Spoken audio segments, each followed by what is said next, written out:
ప్రస్తుతం మనతో పాటు ఉన్నారు AIG hospitals founder, chairman, Padma Shri, Padma Bhushan award గ్రహీత, 40 ఏళ్లగా గ్యాస్ట్రోఎంట్రాలజీలో పబ్లిక్కి సర్వీస్ అందిస్తున్నటువంటి డాక్టర్ నాగేశ్వర్ రెడ్డి గారు.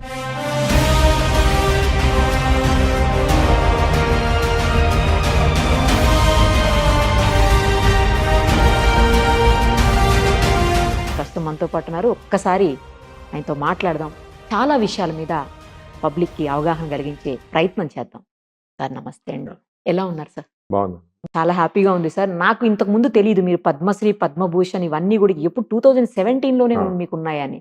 జనరల్గా అవి చాలా హానర్గా ఫీల్ అవుతాము, అవి వచ్చినాయి అంటే గ్రేట్ అన్నట్టు.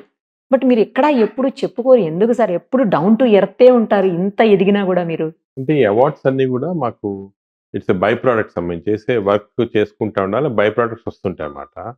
సో దీనివల్ల మనము ఎమోషనల్గా అటాచ్ కాకూడదు అవార్డ్స్కి. వచ్చాయంటే సార్ రికగ్నైజ్ చేశారని హ్యాపీగా ఉండాలి, కానీ ఎక్కువ దీని గురించి మనం అటాచ్ అయ్యి దీని గురించి ప్రాపగేట్ చేసుకోవటం నాకు కరెక్ట్ అనిపించదు.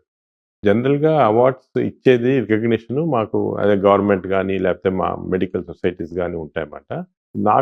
నా బిలీఫ్ ఏమంటే చాలా వరకు మా మెడికల్ డాక్టర్స్ రికగ్నైజ్ చేసి ఇచ్చే awards are much bigger than జనరల్గా గవర్నమెంట్ ఇచ్చే అవార్డ్స్. కానీ అందరూ అనుకుంటారు పద్మశ్రీ, పద్మభూషణ్ అంటే పెద్ద అవార్డ్స్ అని. బట్ నా ప్రకారము దీనికన్నా కూడా అవార్డ్స్ మాకు గవర్నమెంట్ ఇచ్చే అవార్డ్స్ కన్నా కూడా మా సొసైటీస్, అంటే ఫర్ ఎగ్జాంపుల్ మాకు American society of gastroenterology Rudolf Schindler award అని ఇచ్చింది.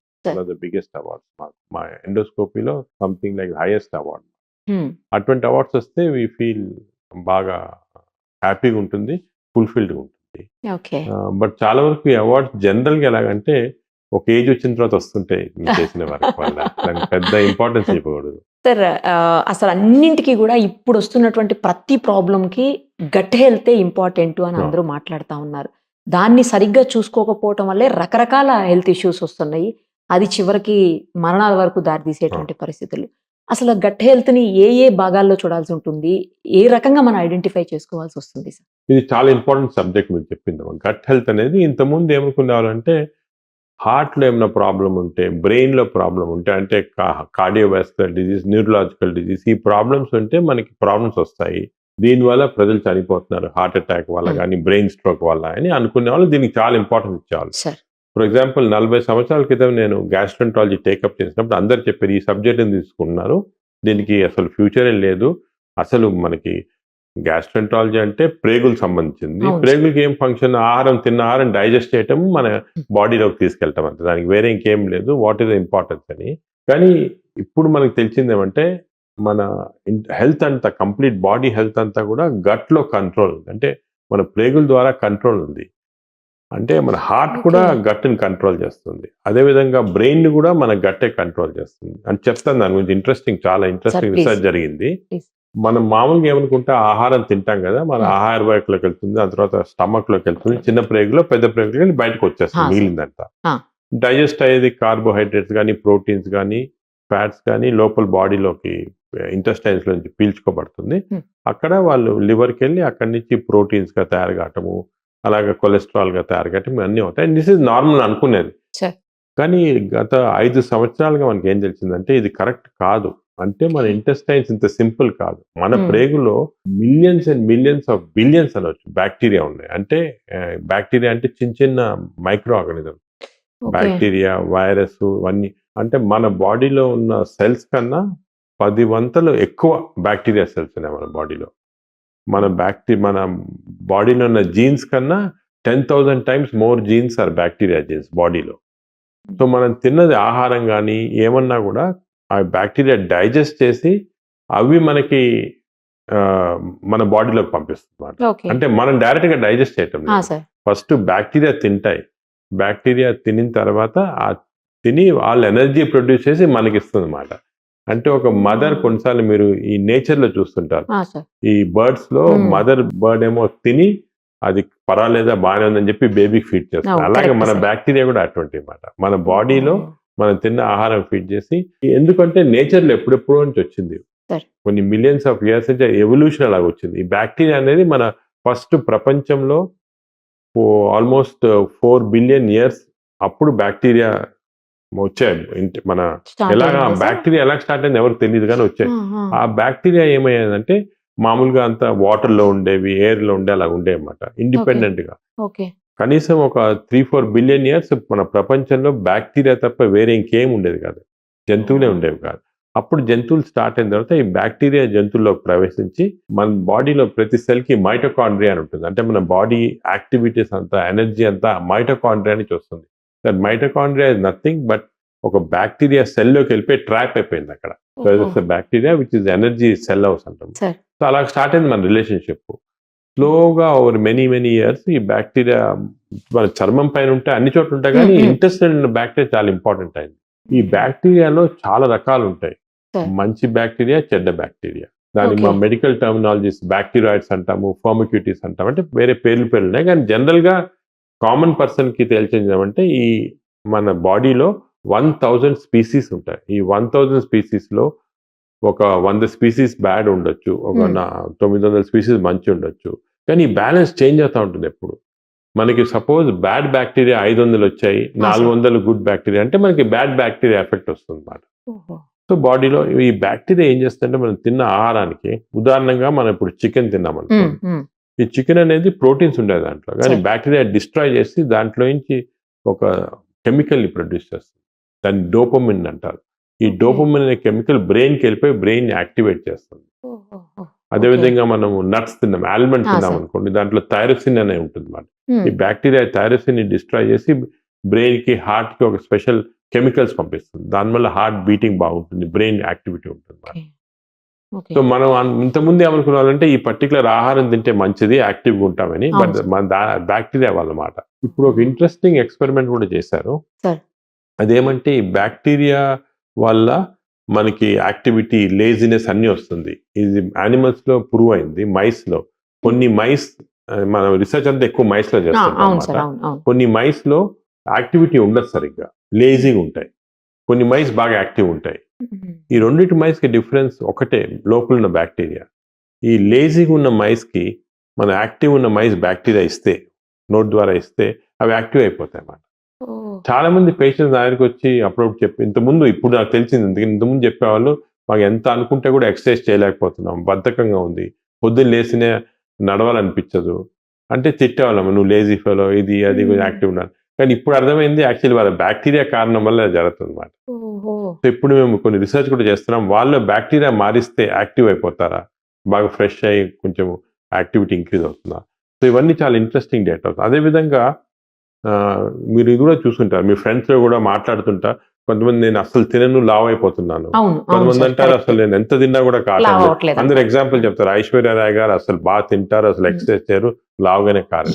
అది కూడా మనకు ముందు అర్థం కాదు, ఇప్పుడు అర్థమైంది, అది కూడా బ్యాక్టీరియా వల్ల. ఇప్పుడు దీంట్లో కూడా మైస్ లో చేసాం, అది ఇంట్రెస్టింగ్ ఎక్స్పెరిమెంట్. మేము దీని జర్మ్ ఫ్రీ మైస్ అని ఉంటుంది. అంటే ఈ మైస్ లో ఏం జర్మ్స్ ఏ ఉండవు. మామూలుగా ఈ మైస్ తీసుకొని బాగా లావ్ ఫ్యాటీ మైస్ లో ఉన్న బ్యాక్టీరియా ఇస్తే, అంటే మోషన్స్ ద్వారా ఇస్తాం, స్టూల్ తీసుకొని ఇస్తే, ఆ మైస్, ఈ జర్మ్ ఫ్రీ మైస్ బాగా లావ్ అయిపోతున్నాయి అసలు ఏం చేయకుండా. అదేవిధంగా థిన్ మైస్ బ్యాక్టీరియా ఇస్తే సన్నగా అయిపోతున్నాయి. అసలు ఇది చాలా అన్యూజువల్ అండ్ హ్యూమన్ బీయింగ్స్ కూడా ప్రూవ్ అయింది. నేను రీసెంట్ గా కోర్ట్ కేసు విన్నాను స్టేట్స్ లో. అదేమైందంటే ఒక పేషెంట్ అల్సరేటివ్ కోలైటిస్ అని వచ్చింది మా జబ్బు. ఈ అల్సర్ అంటే బాగా కోలన్ అంతా బాగా అల్సర్స్ వచ్చేస్తాయి. ఏ ట్రీట్మెంట్ ఇచ్చినా కూడా బాగా కాలేదు. ఇది లేటెస్ట్ ట్రీట్మెంట్ ఏమంటే హెల్తీ డోనర్స్ ఇచ్చి ఫీకల్ మైక్రోబయామ్ ట్రాన్స్ప్లాంటేషన్ అని ఎనిమా ద్వారా ఇస్తారు. అంటే హెల్తీ పర్సన్స్ ఇస్తే అప్పుడు అది నార్మల్ బాగా హీల్ అవుతుంది అన్నమాట, లేటెస్ట్ ట్రీట్మెంట్. సో ఈ పేషెంట్కి ఇచ్చారు, చాలా సీరియస్ పేషెంట్ బాగా అయిపోయింది, కంప్లీట్ నార్మల్ అయిపోయింది దీంతో. Great sir. అసలు నార్మల్ అయిన తర్వాత 3 months తర్వాత బాగా లావ్ అయిపోయింది. లావ్ అయిపోయిన పేషెంట్ అసలు ఎవరు బ్యాక్టీరియా ఇచ్చారు నాకు అని బ్యాక్ రికార్డ్, హాస్పిటల్ రికార్డ్ వెళ్తే ఆ బ్యాక్టీరియా ఇచ్చిన తర్వాత లావుగా ఉన్నాను.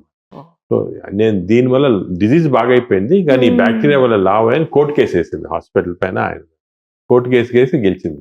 అంటే మన బ్యాక్టీరియా ఇంత ఇన్ఫ్లుయెన్స్ ఉంది బాడీలో. అదేవిధంగా కొన్ని కెమికల్స్ ప్రొడ్యూస్ చేస్తుంది. ఆ కెమికల్ పేరు TMAO అంటారు బ్యాక్టీరియా. ఈ కొన్ని బ్యాక్టీరియా వల్ల TMAO ఎక్కువైపోతే హార్ట్ ప్రాబ్లం వచ్చేస్తుంది. ఇంతకుముందు హార్ట్ అంటే మనం కొలెస్ట్రాల్ ఇది అని అనుకున్నాం కదా, కానీ అది కాకుండా ఇది మోస్ట్ ఇంపార్టెంట్ అయిపోయింది. మనం బ్యాక్టీరియా చేంజ్ చేస్తే హార్ట్ ప్రాబ్లమ్స్ తగ్గించవచ్చు. అది కూడా ఇప్పుడు కొత్త నాలెడ్జ్. అంటే మన గట్ హెల్త్ అంత ఇంపార్టెంట్. ఇప్పుడు అది heart, cardiac health, neuro health అందరూ అది మానేసుకొని గట్ హెల్త్ పైన కాన్సన్ట్రేట్ చేస్తున్నారు. ఎందుకంటే ఈ ఓకే. బ్యాక్టీరియాని మ్యానిపులేట్ చేస్తాం మనము. ఇది ఇంకోటి రీసెంట్ సైన్స్. జనరల్ గా పబ్లిక్ కూడా ఎవరికి తెలియదు. తెలీదు. ఈవెన్ అవును సార్. డాక్టర్స్ కూడా చాలా మంది తక్కువ తెలుసు. ఎందుకంటే అంతా కూడా లేటెస్ట్ రిసెర్చ్. ఇప్పుడిప్పుడే న్యూస్ లో వస్తుంది, పేపర్స్ లో వస్తుంది. మేము కూడా ఇక్కడ ఒక పెద్ద మైక్రోబయామ్ ల్యాబ్ అని సెటప్ చేస్తాం మన ఏఐజీలో. సార్. ఈ మైక్రోబయామ్ ల్యాబ్ లో we are now able to do genetic analysis of all the 1000 bacteria species. ఇంతకుముందు అది లేదు, ఓకే సార్. Technology okay. లేదు. ఓకే. దానికే కనుక్కోలేదు మేము అసలు. బ్యాక్టీరియా అంటే ఏదో అనుకున్న వాళ్ళము, కల్చర్ చేసే వాళ్ళం, కొన్ని వచ్చేవి 30 స్పీసీస్ వచ్చాయి. ఇప్పుడు ఈ మెటాజీనోమిక్స్ అని కొత్త టెక్నాలజీ వచ్చింది. 1 year నుంచి అవైలబుల్ ఉంది. అది పెట్టి మేము were able to completely analyze అన్ని. ఒకరు దానికి ఇప్పుడు ఒక స్పెషల్ చెకప్ కూడా కొంతమంది మాకు వస్తున్నారు డిఫరెంట్ డిజీజ్ తోటి. ఏం అర్థం కాకపోతే గట్ బ్యాక్టీరియా చెక్ చేస్తున్నాం. 1000 స్పీసీస్ చెక్ చేసి ఇప్పుడు దాంట్లో మీకు ఈ బ్యాక్టీరియా ఎక్కువ ఉంది, దీనివల్ల లావ్ అవుతున్నాం, ఈ బ్యాక్టీరియా తక్కువ ఉంది, దీనివల్ల డైజెషన్ కావడం, అంత కంప్లీట్గా వేరే అనలైజింగ్ పెద్ద రీసెర్చ్ ప్రాజెక్ట్ చేస్తున్నాము. సూపర్ సార్ అసలు. హెమ్స్లే అని ఒక న్యూయార్క్ ఇజ్రాయలీ కంపెనీస్ వాళ్ళతో పెద్ద రీసెర్చ్ ప్రాజెక్ట్ దాంట్లో. ఓ. సో మనం ఇప్పుడు ఇంకోటి ఏమంటే దీంట్లో తమాషా, ఈ బ్యాక్టీరియా అనేవి ఒక దేశం నుంచి వేరే దేశానికి వేరేగా ఉంటుంది. మన ఇండియాలో ఉన్న బ్యాక్టీరియా వేరే, ఆ. అమెరికాలో ఉన్న బ్యాక్టీరియా వేరే. అదేవిధంగా మన ఇండియాలో కూడా ఊర్లలో ఉన్న వేరే బ్యాక్టీరియా వేరే, విలేజెస్లో ఉన్న బ్యాక్టీరియా. సో మేము ఏం చేసామంటే ట్రైబల్ ఏరియాస్ ఉంటాయి కదా, మన సార్. కాకినాడలో ఉన్నాయి, అవును. కొన్ని అస్సాం ఏరియాస్, అక్కడ ఈ ట్రైబల్ ఏరియాస్ నుంచి అందరు బ్యాక్టీరియా చెక్ చేసాం ఇంటెస్టైన్స్ లో. హ్మ్. ఈ ట్రైబల్ ఏరియాలో వీడు కాకినాడలో ఉండి, అస్సాంలో ఉండి, మన ఛత్తీస్గఢ్లో ఉన్న ఈ ట్రైబల్ అందరికీ సేమ్ టైప్ ఆఫ్ బ్యాక్టీరియా ఉన్నాయి, సేమ్. వేరే హైదరాబాద్ లో సార్ ఉన్న అసలు? అతనికి, ఢిల్లీలో అతనికి వేరే బ్యాక్టీరియా. అదెలా అది సార్? ఎలాగంటే ఈ ట్రైబల్స్ కూడా మనకి ఒరిజినల్ గా ఎవల్యూషన్ లో ఫస్ట్ వచ్చి ఒక చోట ఉండిపోయారు, అందరితో మిక్స్ కాలేదు. హ్మ్. వాళ్ళ ఈటింగ్ హ్యాబిట్స్ అన్ని కూడా కంప్లీట్ ఐసోలేటెడ్ అయిపోయారు. మనం ఓకే. ఐసోలేట్ అప్పుడున్న బ్యాక్టీరియా అలాగే ప్రిజర్వ్ అయిపోయింది. మనం వచ్చామనుకో, ఇప్పుడు హైదరాబాద్కి వచ్చామనుకోండి, ఈ మన ఊర్లలో ఏదో ఇడ్లీ దోశ తినాలి, ఇక్కడ పిజ్జా హ్యాంబర్గర్ తినాలి, బర్గర్. అంటే చేంజ్ అయిపోయింది. హ్యాబిట్ చేంజెస్ వల్ల ఒక్కొక్క చోట వేరేగా అయిపోయింది. But original bacteria is healthy bacteria. 1000 bacteria మంచి ఉండే మన బాడీలో. అన్ఫార్చునేట్లీ ఈ అర్బనైజేషన్ వల్ల బ్యాక్టీరియా చేంజ్ అయ్యి కొన్ని చెడ్డ బ్యాక్టీరియా ఎక్కువ కనిపిస్తున్నాయి. ఓహో. ఇప్పుడు ఇది కూడా మేము చూసినామంటే కొన్ని డిజీజ్ లో స్పెసిఫిక్ గా చాలా రీసెర్చ్ చేస్తున్నాం దీనిపైన. హ్మ్, హ్మ్, హ్మ్. ఈ అల్సరేటివ్ కొలైటిస్ కానీ ఇవన్నీ కూడా ఊర్లలో ఉండేవి కాదు ఇంత ముందు. హ్మ్. మన ఇప్పుడు మాకు పటాన్చేరు దగ్గర ఒక 20 విలేజెస్ మేము దత్తు తీసుకొని చేస్తున్నాం దానిపైన రీసెర్చ్. అక్కడ వర్క్ చేస్తున్నాం, అంటే అబ్బో. ఫ్రీ హెల్త్ కేర్ అంతా ఇస్తున్నాం వాళ్ళకి. Okay sir. ఓకే. వాళ్ళకి గత 20 సంవత్సరాలుగా ఫాలో చేస్తున్నాం. నేను ఫస్ట్ హైదరాబాద్కి వచ్చినప్పటి నుంచి 2000 నుంచి చేస్తున్నాం అక్కడ. Okay sir. ఈ 20 years లో వాళ్ళ బ్యాక్టీరియా కంప్లీట్ చేంజ్ అయిపోయింది. ఫస్ట్ వేరేగా ఉండేది, హ్మ్. వాళ్ళకి ఇన్ఫెక్షన్స్ అవన్నీ ఎక్కువ ఉండేవి. ఈ లాస్ట్ 5-10 years కొంచెం గవర్నమెంట్ ఆఫ్ తెలంగాణలో బాగా వాటర్ సప్లై క్లీన్ చేసి అంతా చేశారు. ఓహో. చేస్తే ఆ ఇన్ఫెక్షన్స్ తగ్గిపోయాయి, సార్. బ్యాక్టీరియా చేంజ్ అయింది. హ్మ్. కానీ ఇంకోటి ఏమైందంటే ఈ ఫాస్ట్ ఫుడ్స్ వచ్చేసాయి. హ్మ్.